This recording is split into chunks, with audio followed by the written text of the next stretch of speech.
हाँ देखिए बच्चों, आज तुमको मैंने गद्य का इतिहास पढ़ाया था। आदिकाल और द्विवेदी युग, ये हमने 2 पढ़ाए थे।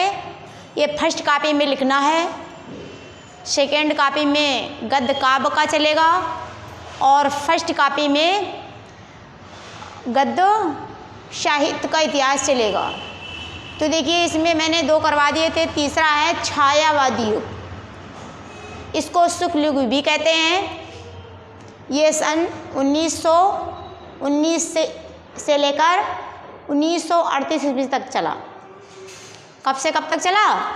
1919 ईस्वी से लेकर 1938 ईस्वी तक।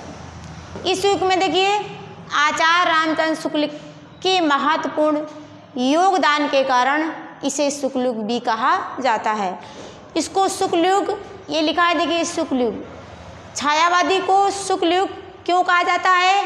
क्योंकि आचार्य रामचंद्र शुक्ल का विशेष योगदान रहा, इसी कारण इसका नाम शुक्ल युग भी पड़ा। द्विवेदी युग व छायावादी युग दोनों में साहित्य सृजन व शुक्ल युग में साहित्य का प्रौढ़ एवं परमार्जित रूप का मतलब क्या होता है? परमार्जित का मतलब होता है किसी रचनाओं में देखना, उनको गलतियां देखना और उन गलतियों को पुनः सही करने के लिए उनको प्रेरित करना, ये परिमार्जित का काम होता है। तो प्रौढ़ एवं परमार्जित रूप विकसित हुआ। इस युग में प्रमुख लेखक जयशंकर प्रसाद और महादेवी वर्मा जी है। अपना विशेष योगदान दिया इस युग के। देखिए लेखक प्रमुख, उनकी रचनाएं देखिए। रामचंद्र शुक्ल क्या है? चिंतामणि। जयशंकर प्रसाद पुरस्कार, महादेवी वर्मा यमा और स्मृति की रेखाएं। हजारी प्रसाद द्विवेदी बाण भट्ट की आत्मकथा। ये बहुत आता है, सही गलत में आ जाएगा, तो जब ये रचनाएं याद कर लोगे उसी के बाद सही गलत 4 ऑप्शन दिए जाएंगे और उसमें एक सही होगा। जब तुमको ये सारी लेखक और उनकी रचनाएं याद होंगी तभी तुम सही गलत कर पाओगे। तो इसलिए ये याद करना बहुत ज़रूरी है। तो देखिए हजारी प्रसाद द्विवेदी ने क्या लिखा? बाण भट्ट की आत्मकथा। अगर ऐसे भी आ जाए कि बाण भट्ट की आत्मकथा किसने लिखी, तो आपका याद हो जाना चाहिए कि हजारी प्रसाद द्विवेदी जी की ये रचना है। मुंशी प्रेमचंद, देखिए मुंशी प्रेमचंद ने गोदान, गबन, करबला, कर्मभूमि, ब्राह्मण आदि रचनाएं उन्होंने लिखी। और माखनलाल चतुर्वेदी देखिए कर्मवीर, ये तुम्हारे पाठ में है। माखनलाल चतुर्वेदी ये पाठ का है कर्मवीर, देखना किताब खोल करके और उसको पढ़ना भी। गुलाब राय साहित्य संदेश, इनकी रचना क्या है?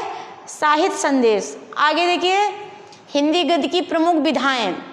अब विधाएं आप लोग समझते हो कि विधाएं क्या होती हैं। तो जो गद्य जिन रूपों में हमको प्राप्त होता है, जैसे चाहे कहानी हो, चाहे नाटक के रूप में हो, उपन्यास के रूप में हो, जो लेखक जिस रूप में लिखता है उन्हीं को हम विधाएं कहते हैं। अब देखिए और ये अन्य विधाएं आपको बता दिया है, इनको याद कर लेना। निबंध, नाटक, कहानी, एकांकी, उपन्यास, जीवनी, आत्मकथा, संस्मरण, गद्यकाव्य, रेखाचित्र, भेंट वार्ता, रिपोर्टार्ज, डायरी, पत्र साहित्य और छोटी छोटी लघु कथाएँ, ये प्रमुख विधाएं हैं। ये विधाएं याद कर लोगे तो ऐसे भी आते हैं कि इनमें विधाएं छाटिए। अगर तुमको विधाएं पता है तो तुम छाट पाओगे, अगर याद नहीं है तो नहीं छाट पाओगे। इसलिए सभी विधाओं को याद करना जरूरी है। इनको लिखते चलो और याद भी करते चलो। अब देखिए लेखकों ने शैली क्या क्या अपनाई, शैली बताइए आपको। विचारात्मक शैली, भावात्मक शैली, वर्णनात्मक शैली और विचारात्मक शैली, ये शैलियाँ हैं। इस शैलियों में लेखक अपनी शैली, जैसे रस है, छंद है, अलंकार है, शैली है, भाषा है और ये साफ प्रयोग करते हैं तो इसमें शैली भी है। तो इन शैलियों को ही लेखक ने अपनाया है। और देखिए, लेखक साहित्य के क्षेत्र में विशेष योगदान देने वाले कुछ अन्य लेखक भी हैं, तुमको बता रहे हैं, ये याद कर लेना। अज्ञेय का पूरा नाम होता है सच्चिदानंद हीरानंद वात्स्यायन अज्ञेय। इनका पूरा नाम भी आ जाता है और अज्ञेय अकेले भी आ जाता है। तो अज्ञेय अगर लिखा होगा तो आप जान जाओगे कि ये अज्ञेय का पूरा नाम सच्चिदानंद हीरानंद वात्स्यायन अज्ञेय है।